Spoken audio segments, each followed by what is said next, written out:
बिस्मिल्लाहिर्रहमानिर्रहीम। अस्सलाम वालेकुम। अच्छा स्टूडेंट्स, हमने नर्वस सिस्टम की स्टार्ट ली हुई थी, तीसरा चैप्टर है। हमने उसमें तकरीबन 2 लेक्चर तैयार किए। आज हमारा जो टॉपिक है वो ऑर्गेनाइजेशन ऑफ नर्वस सिस्टम है।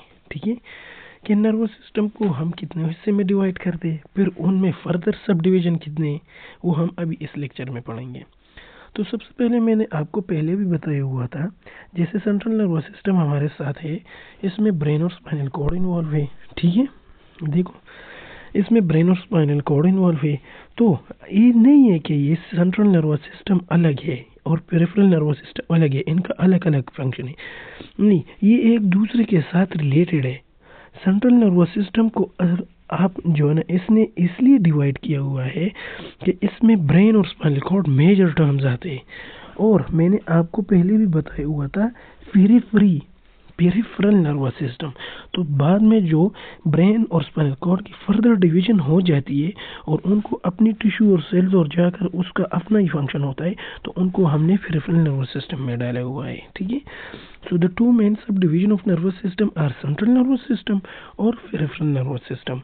So central nervous system consists of brain and spinal cord. ठीक है, अच्छा फिर हमारे साथ पेरिफेरल नर्वस सिस्टम है।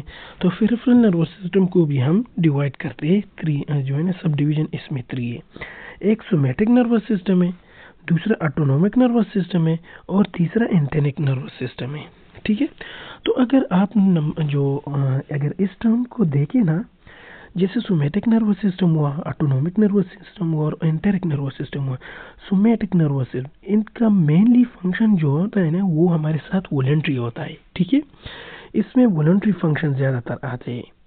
ये मैं आपको सिर्फ ब्रॉड आइडिया देना चाहता हूँ, इसलिए जो है ना फर्दर डिटेल नीचे है। फिर हमारे साथ ऑटोनोमिक नर्वस सिस्टम है। सो ऑटोमेटिसिटी ये इनवॉलंटरी हो गई है। ठीक है, ऑटोमेटिक होती है। सो ऑटोनोमिक नर्वस सिस्टम और एंटेरिक नर्वस सिस्टम हमारे साथ नीचे जो मैंने आपको बताया हुआ था, ब्रेन ऑफ गॉड, जो हमारे साथ उधर नर्वस सिस्टम है, तो उनको हम एंटेरिक नर्वस सिस्टम, ये डाइजेस्टिव सिस्टम के साथ रिलेटेड है। ठीक है, तो हमारे साथ अब सोमैटिक नर्वस सिस्टम है, तो उनकी थोड़ी सी डिटेल है। So somatic nervous system, sensory neurons convey information from somatic receptor. हमारे साथ जितने भी सोमैटिक रिसेप्टर्स है, रिसेप्टर क्या करते हैं, मैसेज को लाते हैं ना, जो हमारे साथ ब्रेन और स्पाइनल कॉर्ड के उधर की तरफ लाते हैं ना। मैंने ऑलरेडी सेंसरी, मोटर, एसोसिएटर और इंटर न्यूरॉन आपको बताया हुआ है। तो सेंसरी न्यूरॉन का जो फंक्शन है वो मैसेज ट्रांसफर करता है towards the brain, towards the CNS. तो इधर लिखा हुआ convey information from the somatic receptor and special senses to CNS. हमारे स्पेशल सेंसेस है ना, जैसे 5 सेंसेस ऑफ जिस तरह 5 सेंसेस है मेरे साथ, सेंस ऑफ साइट हुआ, sense of hearing, sense of touch, ये सब कुछ सेंसेस है ना। तो उधर से भी जो हमारे साथ सिग्नल कन्वर्ट कर वो टुवर्ड जो सीएनएस है उनकी तरफ ले आते हैं। ठीक है, अब दूसरा हमारे साथ मोटर न्यूरॉन्स है, conduct impulses from the CNS to the skeletal muscle only. इधर आपको लिखा हुआ है कि जो इम्पल्सेस कंडक्ट हो जाती है फ्रॉम द सीएनएस, उसने सीएनएस ने ले जा, जो हमारे साथ सेंसरी न्यूरॉन है, उन्होंने टुवर्ड्स द ब्रेन ले जाए, टुवर्ड द सीएनएस ले जाए, और सीएनएस से दोबारा की तरफ जो आते हैं वो कौन लाते हैं, motor neuron. So conduct impulses from the CNS to the skeletal muscle only, hence their action is voluntary. ये देखो, hence their action is voluntary. उधर ब्रेन में तो एसोसिएटिव न्यूरॉन होंगे, ठीक है, लेकिन सिर्फ आपको इधर बताया हुआ है सेंसरी न्यूरॉन और मोटर न्यूरॉन का, और इनका फंक्शन जो है वो वॉलंटरी एक्शन के साथ रिलेट करता है। ठीक है, अब हमारे साथ ऑटोनोमिक नर्वस सिस्टम है। ठीक है, so sensory neurons convey information from autonomic sensory receptor in the visual organs. तो जितने भी हमारे इंटरनल ऑर्गन्स, विजुअल ऑर्गन है, ठीक है, हमारे बॉडी के अंदर जितने भी ऑर्गन है वो तो इनवॉलंटरी है, उसको तो हमारा जो है ना उस पर कंट्रोल नहीं है। तो इसलिए आपको लिखा हुआ है convey information from autonomic sensory receptors in the visual organ such as the stomach and the lungs to the CNS. Sensory, जहाँ भी सेंसरी आ जाता है सेंस करना, तो जब सेंस करना है तो ये सीएनएस की तरफ जाएंगे। तो ये इंटरनल जो हमारे साथ विजुअल और इंटरनल ऑर्गन है उन्हीं से मैसेज से उठाते हैं और ब्रेन को सीएनएस की तरफ ले जाते हैं, तो उनको हम सेंसरी न्यूरॉन कहते हैं। फिर हमारे साथ मोटर न्यूरॉन्स हैं। Motor neurons conduct nerve impulse from the CNS to the smooth muscle. हमारे साथ जो विजुअल ऑर्गन्स है, इंटरनल ऑर्गन्स है, उसमें ज़्यादातर स्मूथ मसल है ना, smooth muscle, cardiac muscle and glands. The action is involuntary. ठीक है, ऑलरेडी मैंने आपको बताया हुआ है। तो ये हुई ऑटोनॉमिक नर्वस सिस्टम। ठीक है, अब हम ऑटोनॉमिक नर्वस सिस्टम को फर्दर डिवाइड करते हैं। The autonomic nervous system consist of 2 branches, sympathetic division and parasympathetic division. तो हमारे साथ फाइट और फ्लाइट हार्मोन, हमारे साथ जब भी हम पर कोई खौफ आ जाता है, हम अगर झगड़ा लगाते हैं, ठीक है, तो हमारे साथ कौन सा सिस्टम एक्टिवेट होता है? ऑटोनॉमिक नर्वस सिस्टम में सिंपैथेटिक डिवीजन एक्टिवेट हो जाता है। ठीक है, उनकी अपनी कैरेक्टरिस्टिक है, respiratory rate increase, dilation of people I, sweating, वो सब कुछ है ना उसकी कैरेक्टरिस्टिक है। ठीक है, अब हमारे साथ पैरासिम्पैथेटिक डिवीजन है, रेस्ट एंड डाइजेस्ट। उसने एक्टिवेट किया, उसने फिर किधर लाया? Digest, rest and digest. ठीक है, पैरासिम्पैथेटिक डिवीजन का ये काम है, दोबारा उस चीज को नॉर्मल हालत में कौन लेता है? पैरासिम्पैथेटिक।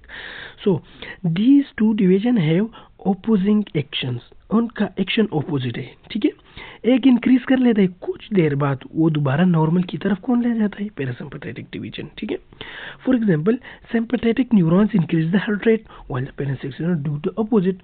वो हमारे साथ सिंपैथेटिक न्यूरॉन्स जो है ना वो इंक्रीज कर लेते हैं और पैरासिम्पैथेटिक क्या कर दे? उसको नीचे ले जाते हैं। ऑलरेडी मैंने आपको बताया। ठीक है, अच्छा, the operation of the enteric nervous system, ये एमसीक्यूज है। ठीक है, the brain of the gut, the enteric nervous system, the brain of gut is involuntary is involuntary. The enteric nervous system consists of 100 million neurons in enteric plexus. हमारे साथ enteric plexus किसे कहते हैं? Bundle of axon. ये मैं आपको एक अलग लेक्चर इस पर बनाऊंगा। बंडल ऑफ एक्सॉन सीएनएस में क्या कहते हैं, पीएनएस में क्या कहते हैं। हमारे साथ सेल बॉडीज जो न्यूरॉन के होते हैं उनको सेंट्रल नर्वस सिस्टम में क्या कहते हैं और पीएनएस में क्या कहते हैं। ठीक है, so enteric plexus that extends most of the length of the GI tract. GI tract में ज्यादातर हिस्सा किसका है? इंटेरिक नर्वस सिस्टम का। ठीक है, जो हमारे साथ 100 मिलियन न्यूरॉन्स पर मुश्तमिल है। Many of the neurons of the enteric plexus function independently, वो किसी पर डिपेंड नहीं करते of the autonomic nervous system। तो अगर आप इधर देखें ना, ये भी ऑटोनॉमिक नर्वस सिस्टम और सीएनएस का पार्ट है। सीएनएस हमारे साथ जो है ना अलग है और पेरिफेरल नर्वस सिस्टम में क्या आता है? ऑटोनॉमिक नर्वस सिस्टम है ना, तो ऑटोमेटिक, तो ये इनवॉलंटरी है। ठीक है, ये किसी पर डिपेंड नहीं करता है। So many of neurons of the enteric plexus function independently of the autonomic nervous system and CNS to some extent. ठीक है, although they also communicate with the CNS via sympathetic और parasympathetic neurons। अब इधर क्या कहते हैं कि जो हमारे साथ एंटेरिक फ्लेक्सेस है वो तो इंडिपेंडेंटली हमारे साथ ऑटोनॉमिक नर्वस सिस्टम है और सीएनएस में टू सम एक्सटेंट, कुछ हद तक, although लेकिन they also communicate with the CNS, वो तो पार्ट है ऑटोनॉमिक नर्वस सिस्टम का, लेकिन ये सीएनएस के साथ भी अटैच है। किस चीज में हुआ है? सिंपैथेटिक और पैरासिम्पैथेटिक न्यूरॉन्स के जरिए। ठीक है, sensory neurons of enteric nervous system monitor chemical changes within the GI track. तो जीआई ट्रैक में ये है तो उधर ही से भी केमिकल चेंजेस में जो है ना उसका मुआयना करेंगे, और अगर उसमें कोई चेंजेस भी आ जाए, चाहे हमने फूड सॉल्व किया है, नीचे गया है या नहीं कर रहे, हमें जो है ना हंगर फील कर दे, ठीक है, तो ये मैसेज ट्रांसफर करेगा ब्रेन को और ब्रेन जो है ना उस पर फर्दर डिसीजन लेगा। ठीक है, so sensory neurons of the enteric nervous system monitor chemical changes within the GI tract as well as the stretching of its wall. देखो ना, अगर डाइजेशन हो रही है तो उसकी स्ट्रेचिंग हो, वो हमारे साथ ये एसोफेगस, स्टमक, इंटेस्टाइन जितने भी है, इसकी स्ट्रेचिंग हो जाती है। ठीक है, enteric motor neurons control the secretion and contraction of the GI tract smooth mother to all food through the GI tract. हमारे साथ तो सेंसरी न्यूरॉन्स का फंक्शन ये हुआ है, ठीक है, जो केमिकल चेंजेस को डिटेक्ट करते हैं और उसको जो है ना ब्रेन की तरफ ले जाते हैं और उस पर काम करता है। ठीक है, उस पर डिसीजन लेगा ब्रेन। हमारे साथ एंटेरिक मोटर न्यूरॉन्स का क्या फंक्शन है, वो सिक्रीशन और contraction GIT tract gastrointestinal tract का जो है ना वो उसको काबू करता है, ठीक है। Smooth muscle to propulse through the GIT, ताकि वो फूड जो आया हुआ है वो नीचे जीआईटी ट्रैक से इजीली पास हो जाए, ठीक है। तो ये हुए सेंसरी न्यूरॉन्स और एंटेरिक जो हमारे साथ एंटेरिक मोटर न्यूरॉन्स है इसमें इसका हुआ है, ठीक है। एंटेरिक नर्वस सिस्टम के बारे में ये बातें हुई है। अब हमारे साथ peripheral nervous system include all nerves tissue in tissue outside the CNS। हमारे साथ ये तो CNS ब्रेन और स्पाइनल कार्ड तो हुई है। जैसे मैं आपको एग्जांपल दे लेता हूँ, ये जो है ना सेंट्रल नर्वस सिस्टम हुआ है, ब्रेन और स्पाइनल कार्ड हुई। अब इधर लिखा हुआ है PNS include all nervous tissue outside the CNS। तो CNS ये तो एक अलग सी किंगडम हो गई है, इसके नीचे जो काम कर रहे हैं वो पेरिफेरल नर्वस सिस्टम हो गई है, ठीक है। So peripheral nervous system include all nerve tissue outside the CNS. Its components are cranial nerves and their branches, spinal nerves and their branches, ganglia and sensory receptor। ये हम सब आगे पढ़ेंगे। cranial ब्रेन से जो नर्व्स आए हुए और उसके ब्रांचेस उसको तकसीम किया हुआ है peripheral nervous system में।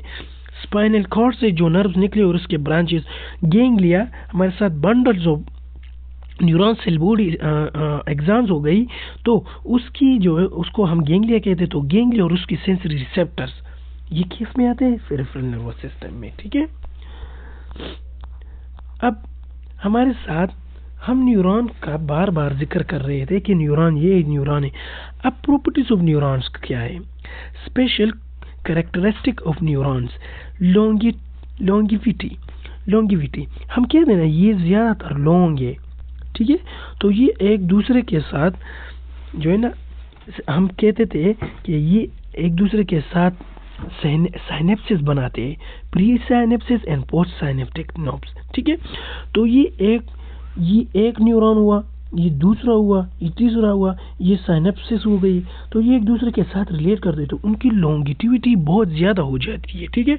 तो एक प्रॉपर्टी इसकी कैरेक्टरिस्टिक ये हुई, can live and function for life time, और ये लाइफ टाइम जो है ना ये मैसेज ट्रांसफर कर सकते हैं। एमाइटोटिक ये डिवाइड नहीं हो सकते, ठीक है, क्योंकि इनमें सेंट्रियोल नहीं है। High metabolic rate requires abundant oxygen and glucose, ये जो हमारे साथ बहुत बड़ा फंक्शन करते हैं, मैसेज जो है ट्रांसफ़र करते हैं ब्रेन को और उससे स्पाइनल कार्ड को ऊपर बॉडी पार्ट्स में।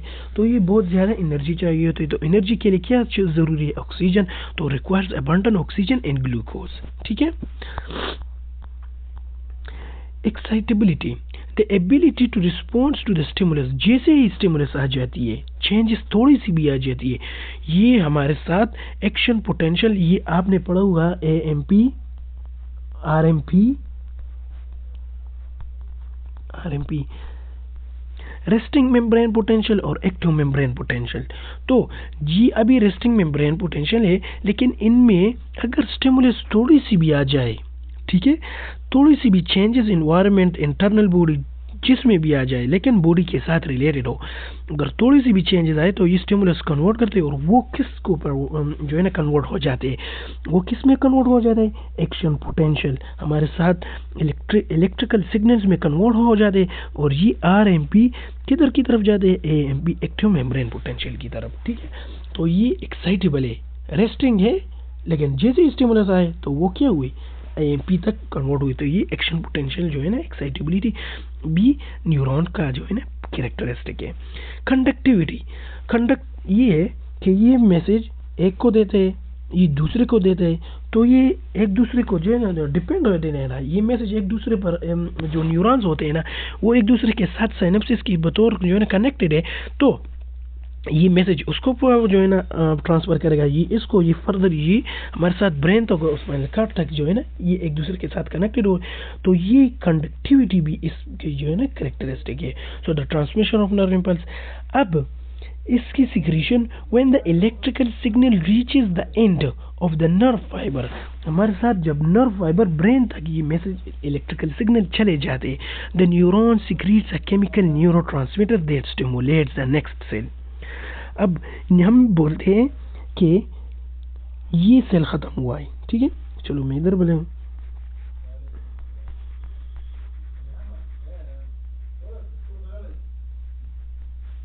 ये दूसरा एग्जाम हुआ। चलो, इसमें चेंजेस आ गई, इसने जो है ना फर्दर आगे न्यूरॉन से कुछ चेंजेस वसूल किए। ये मैसेज जो है ना एक्सॉन को देगा, एक्सॉन जो है ना डेंड्राइट्स, और आखिर में ये हमारे साथ क्या है, एक्सॉन टर्मिनल्स, और इधर से हमारे साथ न्यूरोट्रांसमीटर रिलीज हो जाएगा।